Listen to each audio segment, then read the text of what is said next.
मैंने सपने में भी नहीं सोचा था कि छोटी सी गलती की मुझे इतनी बड़ी सजा मिल सकती है।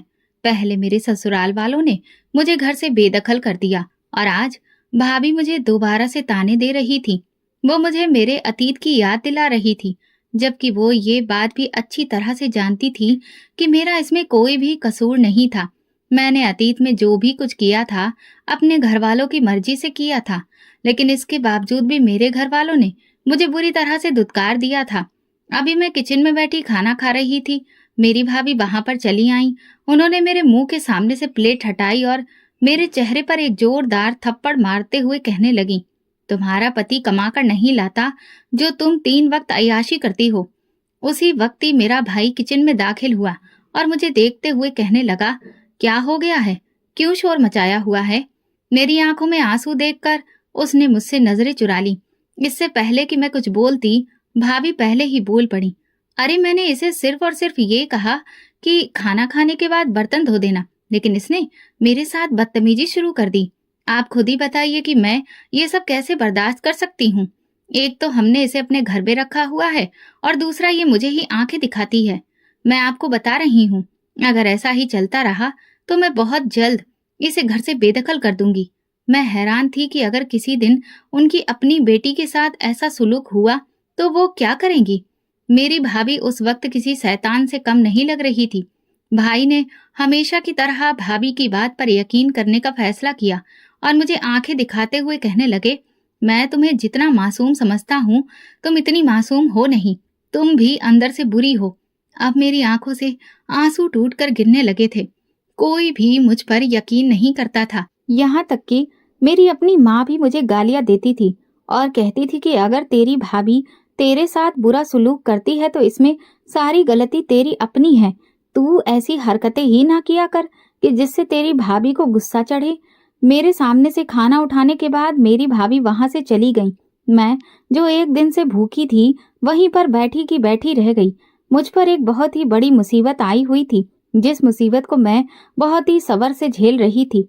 मुझे कभी कभार खौफ महसूस होता था कि अगर किसी दिन मेरा ये सब्र टूट गया तो मेरी सारी मेहनत बेकार न चली जाए।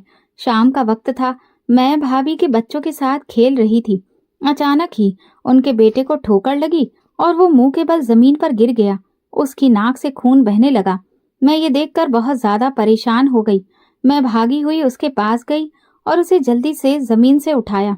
बेटे की आवाज सुनकर भाभी भी जल्दी से बाहर आ गई। जब उन्होंने अपने बेटे की यह हालत देखी तो वो किसी चील की तरह मुझ पर झपटी और मेरे चेहरे पर थप्पड़ की बारिश कर दी। मैं जो पहले ही सरदर्द की वजह से परेशान हो रही थी, मेरे लिए ये तकलीफ बर्दाश्त करना मुश्किल हो गया। मैं माँ को अपनी मदद के लिए पुकार रही थी, लेकिन यूं लग रहा था जैसे माँ नींद की गोलियां खाकर सोई हो। जहां तक भाई का सवाल था, तो भाई भी इस वक्त घर पर मौजूद नहीं था। भाभी के बच्चे भी अपनी माँ को मुझे पीटता देखकर परेशान हो गए। करमजली, एक तो हम तुम पर एहसान करें, एक तो हम तुम्हें अपने घर में जगह दें और दूसरा तुम मेरे ही बच्चों को तकलीफें पहुंचाओ।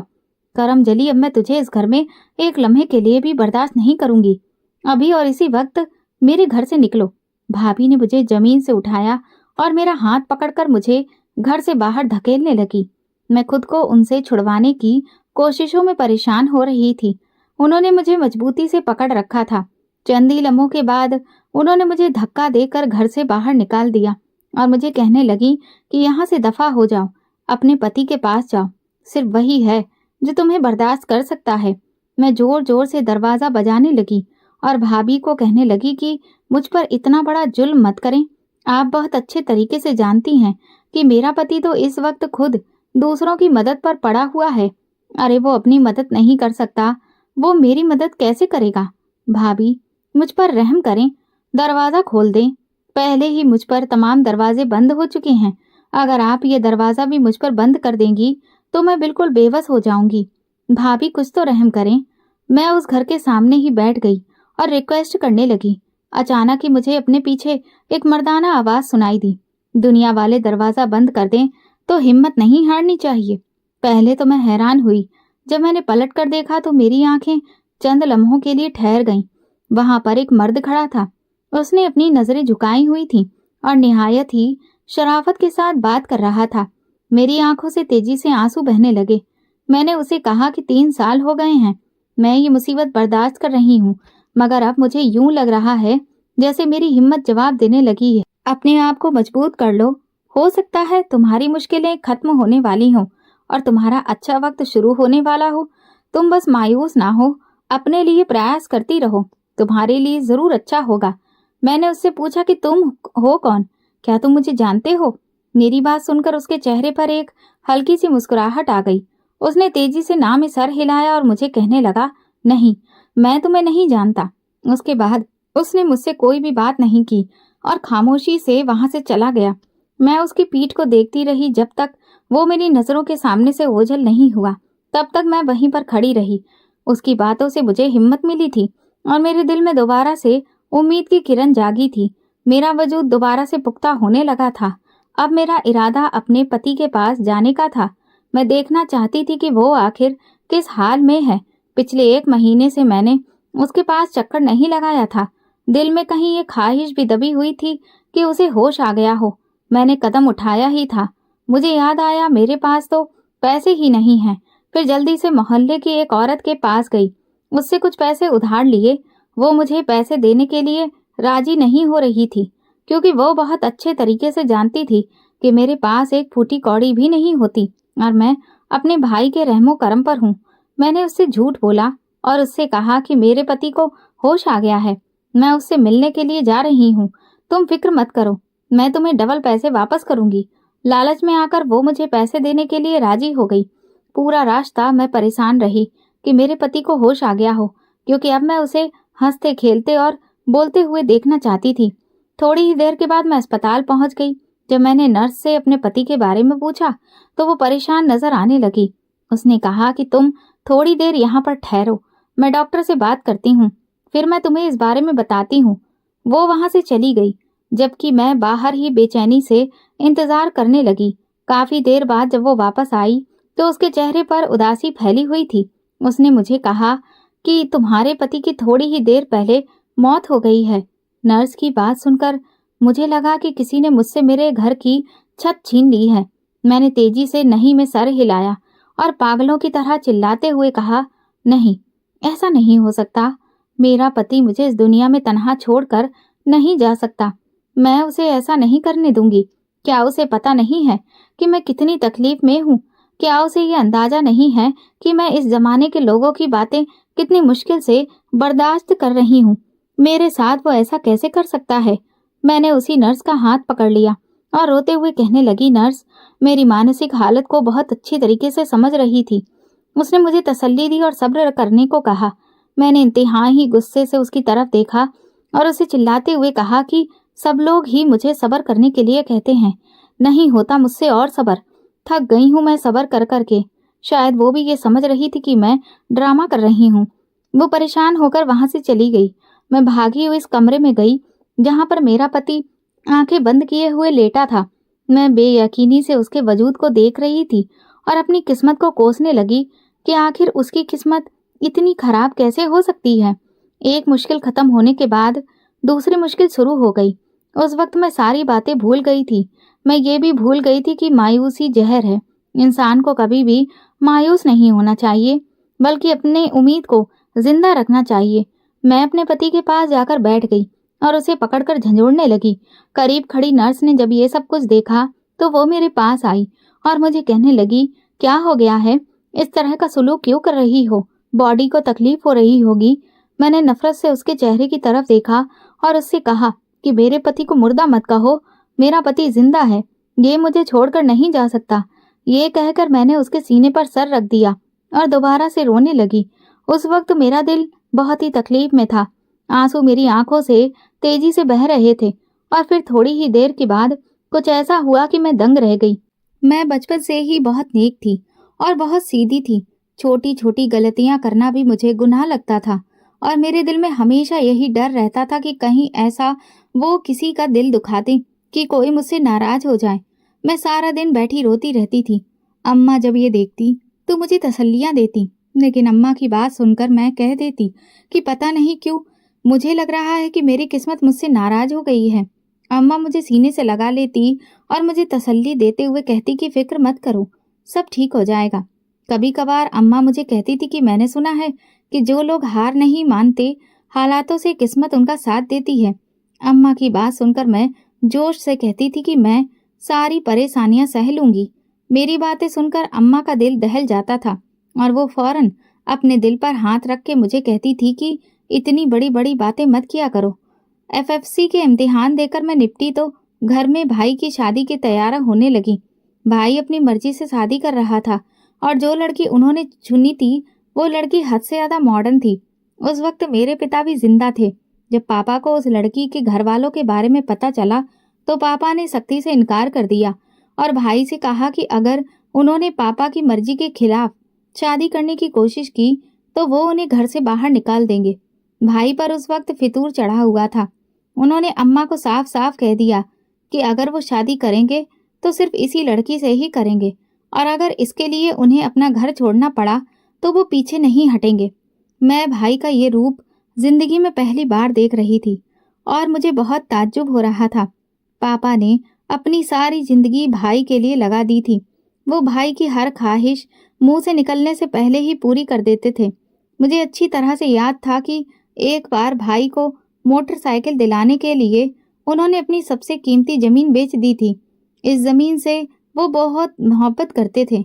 हम जब भी गांव जाया करते थे तो पापा उस जमीन पर घंटों बैठे रहते थे। जब मैं पापा से पूछती तो वो मुझे कहते कि इस जमीन पर उन्होंने अपने बाप के साथ मिलकर काम किया है और इस जमीन से उन्हें बहुत ज्यादा मोहब्बत है। अगर उनका बस चले तो वो दोबारा इसी जमीन पर ही घर बनाएंगे। जब पापा ने वो जमीन बेची और वो कागजात किसी और के हवाले किए तो उनकी आंखों में आंसू चमक रहे थे। मुझे उस वक्त अपने भाई पर बहुत गुस्सा आया था, जो पत्थर का इंसान था। उसके अंदर लगता था कि जज्बात हैं ही नहीं। मैं जब भी उसे समझाती थी वो दोनों हाथ जोड़कर मुझे खामोश रहने को कहता था और मेरा मजाक बनाता था कि ये लेक्चर कहीं और जाकर झाड़ो। मेरी मानो तो ना तुम चैनल शुरू कर दो, क्योंकि तुम ड्रामा बहुत अच्छा करती हो, बहुत पैसे कमाओगी। उसकी इस तरह की बातें सुनकर मेरी आंखों में आंसू आ जाया करते थे, जिन्हें मैं पी जाती थी, क्योंकि मैं जानती थी कि उसके सामने आंसू बहाने का कोई भी फायदा नहीं है। जब उसे अपने पिता के आंसू दिखाई नहीं देते तो फिर मैं किस खेत की मूली थी। भाई ने पापा से बगावत शुरू कर दी थी। अब भाई पापा की तरफ नजर उठाकर भी नहीं देखता था और ना ही वो पापा से किसी भी तरह की कोई बात करता था। एक दिन पापा आंगन में उदास बैठे हुए थे। मैं उनके पास जाकर बैठ गई। पापा मुझसे कहने लगे कि बेटा, तुम्हें पता है, मैंने अपनी सारी जिंदगी अपने बेटे के ऊपर लगा दी। उसकी परवरिश में मैंने जरा भी कमी नहीं छोड़ी। मैं उसे एक बहुत ही अच्छा इंसान बनाना चाहता था। अब मुझे लग रहा है कि मैं बहुत बुरी तरह से नाकाम हो गया हूँ। ये कहकर पापा फूट फूट कर रोने लगे। पापा को मैंने जिंदगी में पहली बार फूट फूट कर रोते देखा। उसी वक्त ही भाई घर के अंदर दाखिल हुए और पापा को रोते हुए देखकर कहने लगा, मेहरबानी करें पापा, ये ड्रामे किसी और के सामने जाकर लगाएं। मुझे अच्छी तरह से पता है कि आप ये सब खेल इसलिए खेल रहे हैं कि मुझे अपने मकसद से पीछे हटा सकें, लेकिन मैं आपको एक बात बहुत अच्छे तरीके से बता देता हूँ। मैं हर सूरत में उस लड़की से ही शादी करूंगा और अगर किसी ने मेरे साथ जबरदस्ती करने की कोशिश की तो फिर मैं लिहाज नहीं करूंगा। भाई की बात सुनकर मैं चीख पड़ी। मैंने उसे गुस्से से कहा कि तुम अपने बाप से किस लहजे में बात कर रहे हो? उस लहजे में ही बात कर रहा हूँ जिस लहजे में मुझे बात करनी चाहिए। ये कहकर वो कमरे में चला गया। पापा ने अचानक ही अपने दिल पर हाथ रखा। मुझे कुछ गलत होने का एहसास हुआ। मैंने पापा को सहारा दिया और फिक्रमंदी से पूछा, क्या हो गया है पापा, आप ठीक तो हैं? उनके चेहरे पर एक फीकी सी मुस्कुराहट आ गई। उन्होंने मुझे कहा कि भाई को कह देना कि वो अपनी ख्वाहिश पूरी करने में कामयाब हो गया है। वो लड़की सही नहीं है व्यवहार की, इसलिए मैं उसे रोक रहा था। मैंने कई लोगों से पता किया, उन्होंने बताया वो बहुत चालाक है और अपने घर में बहुत लड़ाई भी करती है। मोहल्ले के लोग भी उससे परेशान हैं। ये कहकर वो मेरे करीब खामोशी से उठकर कमरे में चले गए। मैं उनके पीछे जाने की कोशिश की, लेकिन उन्होंने दरवाजा मेरे मुंह पर बंद कर दिया। वो फिलहाल किसी से भी बात नहीं करना चाहते थे। रात के वक्त मैं उनके कमरे में खाना देने के लिए गई, लेकिन उन्होंने दरवाजा नहीं खोला। अम्मा ने भी मुझे रोक दिया और कहने लगी, अरे इस शख्स के इतने ज्यादा नखरे ना उठाओ। अम्मा भी उस वक्त सिर्फ और सिर्फ अपने बेटे का साथ दे रही थी। मैंने उन्हें कहा कि आप जिस इंसान के बारे में ये बातें कर रही हैं, वो इंसान आपका पति है। उसने अपनी सारी जिंदगी आपके साथ गुजारी है। अम्मा मुंह ही मुंह में बुड़बक बड़बड़ करती रहीं और मेरे पापा के अलावा कोई भी मेरी बातों को अहमियत नहीं देता। सुबह के वक्त मेरी आंख एक चीख की आवाज पर खुली। मैं घबराकर अपनी जगह पर उठ बैठी और डर गई कि सब ठीक तो है। बाहर का मंजर देखा तो कदमों के नीचे से जमीन निकल गई। आंगन में बहुत सारी औरतें जमा थीं, जबकि माँ एक कोने में खड़ी फूट फूट कर रो रही थी। मैं तेजी से माँ के पास गई और उनसे पूछने लगी, क्या हो गया है? आप इतने अचानक शोर क्यों मचाया है? मेरी बात सुनकर माँ ने मुझे गले से लगाया और अगली बात जब मैंने सुनी तो मेरी रही सही हिम्मत खत्म हो गई और मैं बेहोश होकर गिर पड़ी। दरअसल मेरे पापा का देहांत हो गया था। चंद दिनों के बाद बहुत ही शोक में गुजरे, लेकिन उसके बाद जिंदगी दोबारा से पटरी पर आ गई। माँ दोबारा से अपने कामों में मशरूफ हो गई। भाई की खुशी का कोई ठिकाना नहीं था। भाई को खुश देखकर मेरे दिल से उसके लिए नफरत आ गई। उसी की वजह से ही तो मेरे पापा मुझे छोड़कर गए थे। वो बेसब्री से माँ के गम से बाहर निकलने का इंतजार कर रहा था और जैसे ही माँ सही हुई, उसी दिन ही वो अम्मा को लेकर उस लड़की के घर चला गया। मुझे उससे इस कदर जल्दबाजी की बिल्कुल भी उम्मीद नहीं थी। मैं उससे कहना चाहती थी कि थोड़ा सा तो सब्र कर लो, ज्यादा नहीं तो 6 महीने के लिए ही रुक जाओ। और फिर यूं मेरी भाभी हमारे घर में आ गई। वो औरत मुझे बिल्कुल भी पसंद नहीं करती थी। पहले मुझे अंदाजा नहीं था कि इसकी क्या वजह है। थोड़े ही अरसे के बाद मुझ पर यह राज भी खुल गया, जब अम्मा ने एक दिन मुझे बताया कि तुम्हारी भाभी को पता है कि तुमने उसकी शादी का बहुत ज्यादा विरोध किया था, इसी वजह से ही वो तुम्हें पसंद नहीं करती। मैंने अम्मा की तरफ हैरत से देखा और उन्हें कहा कि क्या आपने भाभी को खुद ये सब कुछ बताया है? अम्मा ने तेजी से ना में सर हिलाया और कहने लगी, नहीं, मैंने उसे कुछ भी नहीं बताया। ये तुम्हारे भाई के कर्म है। भाई और भाभी दोनों ही मुझे पसंद नहीं करते थे। वो मुझे देखकर चेहरा फेर लेते थे। भाभी मुझसे जरूरी बात के अलावा और कोई बात नहीं करती थी। थोड़े ही अरसे के बाद अचानक ही उन्हें मेरी शादी की फिक्र होने लगी। उस वक्त मेरी उम्र सिर्फ और सिर्फ 19 साल थी और मैं उस उम्र में शादी नहीं करना चाहती थी। मुझे पढ़ने का बहुत शौक था और मैं पढ़ाई करना चाहती थी।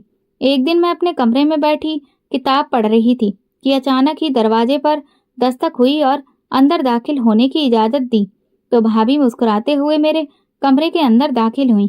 इन 6 महीनों में पहली बार उन्होंने मुस्कुराकर मेरी तरफ देखा था। मुझे हैरत हो रही थी। मैंने उनके लिए जल्दी से बैठने के लिए जगह बनाई। वो मेरे करीब ही बैठ गईं और मुझसे कहने लगी कि मैं एक उम्मीद लेकर तुम्हारे पास आई हूँ, मुझे मायूस मत करना।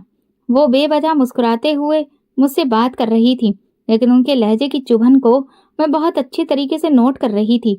मुझे शिद्दत से कुछ गलत होने का एहसास हुआ। मैंने भाभी से पूछा कि आप किस बारे में बात कर रही हैं? वो मुझसे कहने लगी कि दरअसल मैं तुम्हारी शादी के लिए तुमसे बात करने के लिए आई हूँ। मेरा एक कज़न है, वो बहुत अच्छा और नेक है। वो तुम्हारे लिए बिल्कुल ठीक रहेगा।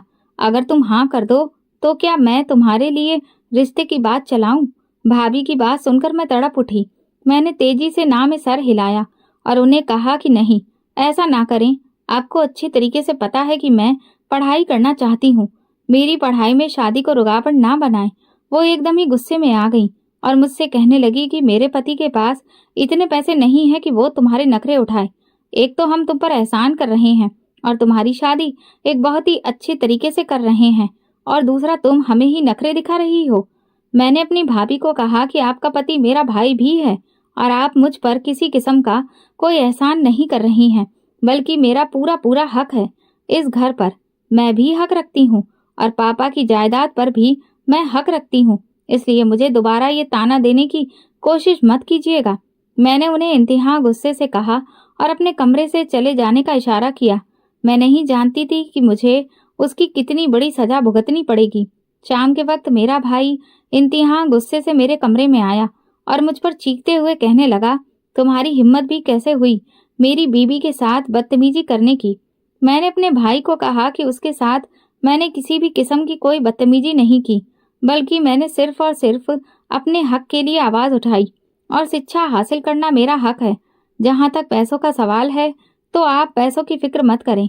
मेरा बाप मेरे लिए इतने पैसे तो छोड़कर गया ही है कि मैं अपनी पढ़ाई इज्जत के साथ पूरी कर सकती हूँ। तुम्हें कोई पढ़ाई पूरी करने देगा तब ही ना। तुम शादी की तैयारियां शुरू करो, 1 हफ्ते के बाद तुम्हारी शादी है। ये कहकर वो कमरे से निकल गया और कमरे का दरवाजा भी बाहर से लॉक कर दिया। मैं ऊंची ऊंची आवाज में चिल्लाने लगी और दरवाजा खोलने के लिए कहने लगी। पूरा दिन मैं कमरे के अंदर ही कैद रही। शाम के वक्त अम्मा ने दरवाजा खोला और मुझे डांटते हुए कहा कि जब तुम्हें एक बार भाई शादी के लिए कह रहा है तो तुम उसकी बात क्यों नहीं मान लेती। अगर तुम ऐसा ही करती रही तो वो दोनों मिलकर तुम्हें घर से बाहर निकाल देंगे। अम्मा की बात सुनकर मैंने बेचैनी से उनके चेहरे की तरफ देखा। मैंने उनसे पूछा, अगर वो ये सब करेंगे तो आप कुछ नहीं बोलेंगी? अम्मा ने तेजी से ना में सिर हिलाया और मुझे कहा, नहीं, इस बार मैं कुछ भी नहीं कर सकती, क्योंकि मैं खुद अपने बेटे के टुकड़ों पर हूँ। भाभी ने भाई को अपने काबू में कर लिया था। मैंने भी भाई को कह दिया कि एक शर्त पर शादी करूंगी, अगर आप मुझे ग्रेजुएशन पढ़ने की इजाज़त देंगे। मैंने उन्हें कहा कि बेशक मेरा यूनिवर्सिटी में दाखिला ना करवाएं, मुझे घर में ही बैठकर पढ़ने की इजाज़त दे दें और इसके साथ साथ मुझे 2 साल का टाइम भी चाहिए। भाभी कहने लगी, ठीक है, हमें किसी भी किस्म का कोई मसला नहीं है। और फिर ऐसा हुआ भी कि वो अपने कज़न को लेकर मेरे घर आ गई। अब सिर्फ रिश्ता तय होना था। शादी 2 साल के बाद होनी थी। लड़के वाले मेरी सोच से भी ज़्यादा अच्छे थे। वो बहुत सुलझे हुए और पढ़े लिखे लोग थे। लड़के की माँ ने मुझे तसल्ली दी थी और कहा था कि तुम फिक्र मत करो, शादी के बाद भी तुम जब तक पढ़ना चाहोगी तुम्हें पढ़ने की इजाज़त मिल जाएगी। पहले भाभी नॉर्मल थी, लेकिन जब उन्होंने देखा कि मेरे ससुराल वाले तो बहुत ज़्यादा अच्छे हैं और वो मेरा हद से ज़्यादा ख्याल रखते हैं, तो उनके अंदाज भी बदलने लगे। वो उठते बैठते मुझे बहुत ही अजीबोगरीब बातें कहती थी।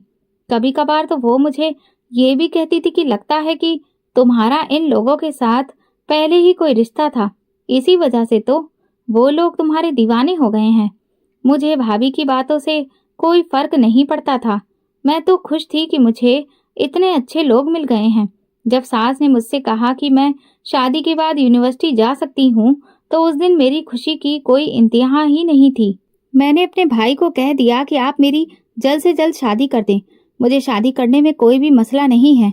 उस वक्त भाभी चिल्लाने लगी और कहने लगी, देखो तो कैसे अपने मुंह से इस तरह की बात कर रही है। अरे क्या तुम्हें जरा भी शर्म नहीं है? लड़की अपने मुंह से ये सब कहती बिल्कुल भी अच्छी नहीं लगती।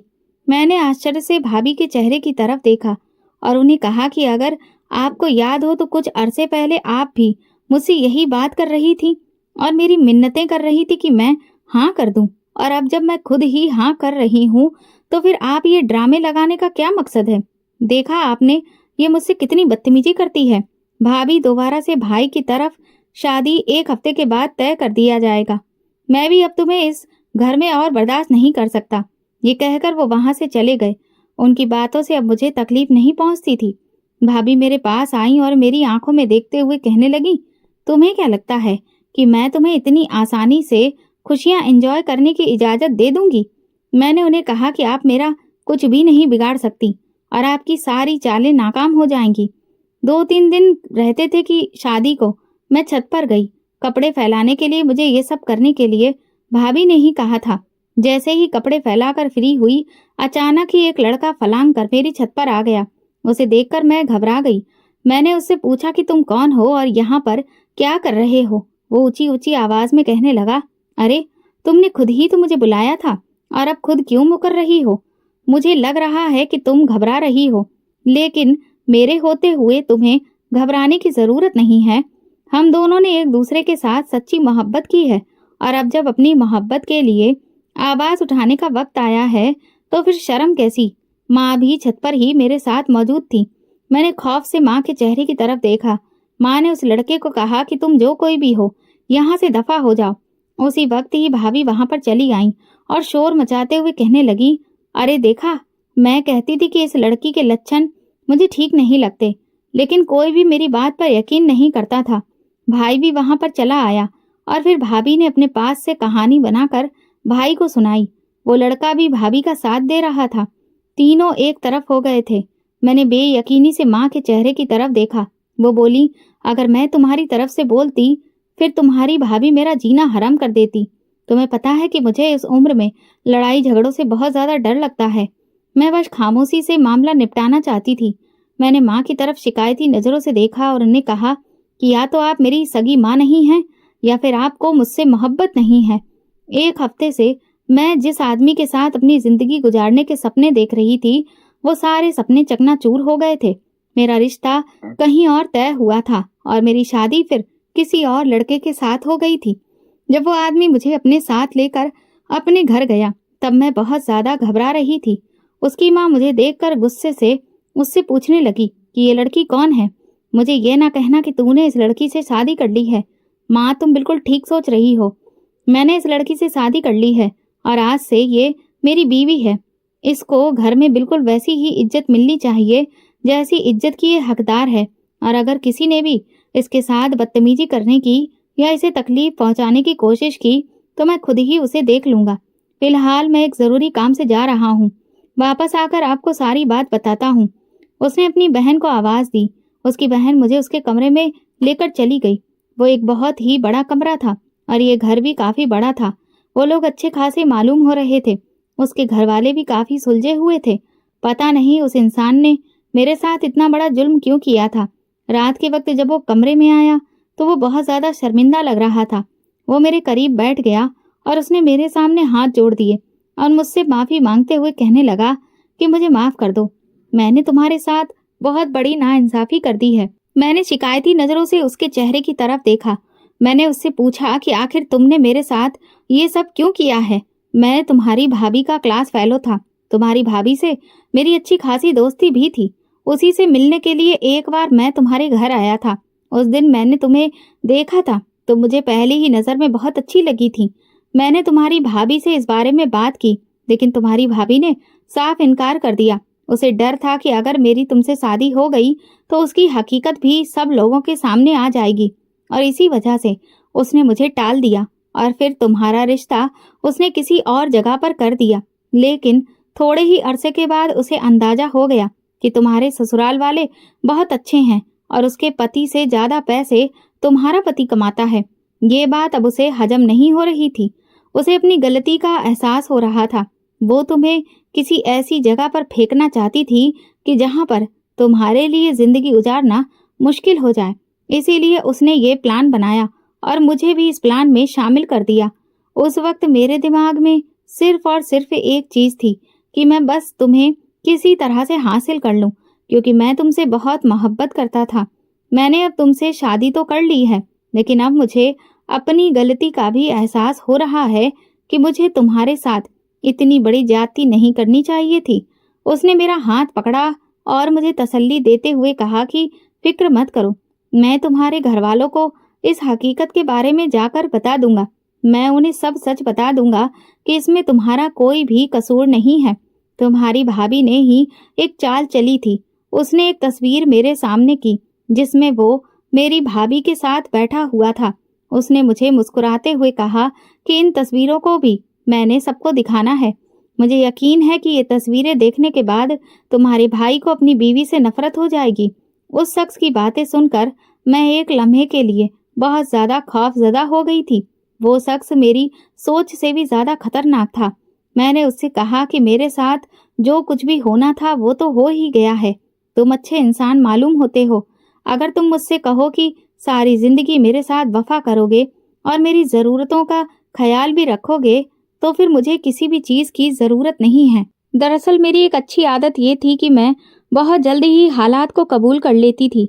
वो मुस्कुराने लगा और कहने लगा कि हमारा रिश्ता मुकम्मल तब होगा जब मैं तुम्हारे घर वालों को हकीकत के बारे में नहीं बता देता। फिर उसने मुझसे कहा कि चलो अब तुम भी सोने के लिए चली जाओ, तुम काफी ज्यादा थक गई होगी। मैं खामोशी से लेट गई। उस दिन मुझे बहुत ही कम नींद आई थी। शादी के तीसरे दिन ही वो मुझे कह कर गया कि मैं तुम्हारे घर जा रहा हूँ और आज ही सारे राज से पर्दाफाश हो जाएंगे।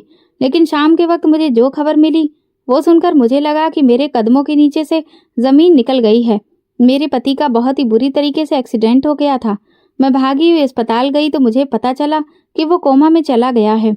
जब ससुराल वापस आई तो ससुराल वाले मुझे कबूल ही नहीं कर रहे थे और मुझे ताना दे रहे थे कि ये सब कुछ तुम्हारी नहूसत की वजह से हुआ है। अगर तुम मेरे मासूम बच्चे की जिंदगी में ना आती तो उसके साथ कभी भी ये सब कुछ ना होता। सास ने मुझे धक्का देकर घर से बाहर निकाल दिया। मैं रोती हुई दोबारा से अपने घर वापस चली आई। भाभी को मेरी हालत देखकर बहुत खुशी महसूस हो रही थी। उन्होंने मुझे कहा कि मैं तुम्हें हमेशा से ही तबाह और बर्बाद देखना चाहती थी। यूं मैं उनके साथ ही रहने लगी, मगर भाभी मुझसे बहुत नफरत करती थी। वो मुझे बहुत तकलीफें पहुंचाती थी। हर वक्त ही मुझे बातें सुनाती रहती थी।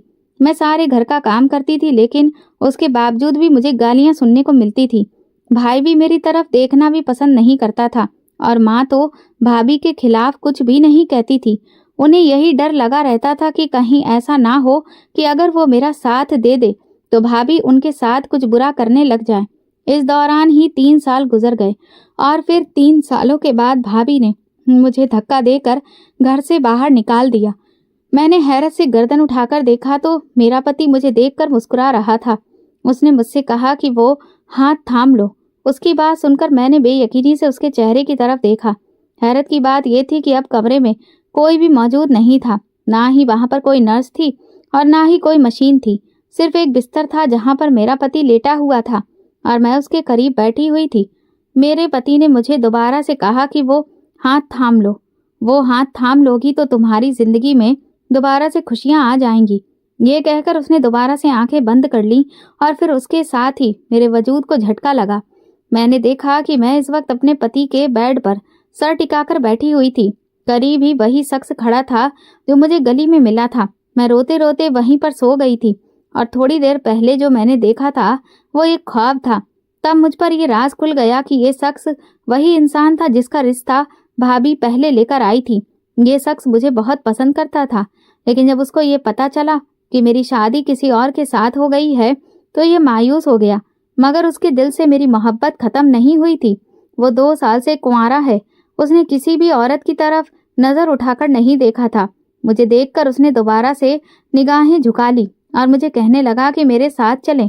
मैंने एक नज़र अपने पति को देखा। उसी वक्त ही मेरे ससुराल वाले वहां पर चले आए और मुझे धक्के देकर अस्पताल से बाहर निकाल दिया। वो इंसान मुझे अपने साथ लेकर घर आ गया। उसकी माँ ने जब मुझे देखा तो वो भागी हुई मेरे पास आई और मुझे गले से लगाते हुए कहा, बेटा, तुम्हें अंदाजा भी नहीं है कि मेरे बच्चे ने तुम्हारा कितना इंतजार किया है। और फिर वो मुझसे कहने लगी कि पता चला था कि तुम्हारी भाभी ने तुम्हारे साथ कितना बुरा सुलूक किया है। मुझे बहुत अफसोस हुआ है, लेकिन फिक्र मत करो, अब तुम्हारी जिंदगी से सारी परेशानियां खत्म हो जाएंगी। वो लोग मेरा ख्याल रखने लगे और जब मेरी जिंदगी मुकम्मल हो गई तो उस शख्स ने दोबारा से मुझसे शादी की पेशकश की। उसी वक्त ही अपने पति की आवाज़ भी मेरे जहन में गूंजने लगी, जिसने मुझे कहा था कि इस इंसान का हाथ थाम लो। मैंने मुस्कुराते हुए उस इंसान का हाथ थामने का फैसला किया। जहाँ तक मेरी भाभी का सवाल था तो मेरी भाभी की जिंदगी बर्बाद हो गई थी। उन्हें एक बहुत ही बुरी बीमारी हो गई, जिसकी वजह से उनके चेहरे की हालत भी खराब हो गई और उनकी सारी खूबसूरती ढल गई। भाई ने थोड़े अरसे तक तो उन्हें बर्दाश्त किया, लेकिन फिर उनकी सौतन ले आए। भाभी मुझसे एक बार माफ़ी मांगने के लिए आई थी। मैंने उन्हें माफ़ तो कर दिया था, लेकिन उनकी दी हुई तकलीफ मुझे आज भी महसूस होती है। तो दोस्तों, अगर आपको हमारी कहानी पसंद आई हो तो कमेंट करके ज़रूर बताएं। इस वीडियो को ज़्यादा से ज़्यादा लाइक करें और शेयर करें। अगर आप चैनल पर नए हैं तो सब्सक्राइब जरूर करें और नोटिफिकेशन बेल को दबाएं ताकि अगली अपडेट सबसे पहले आपको मिले। धन्यवाद।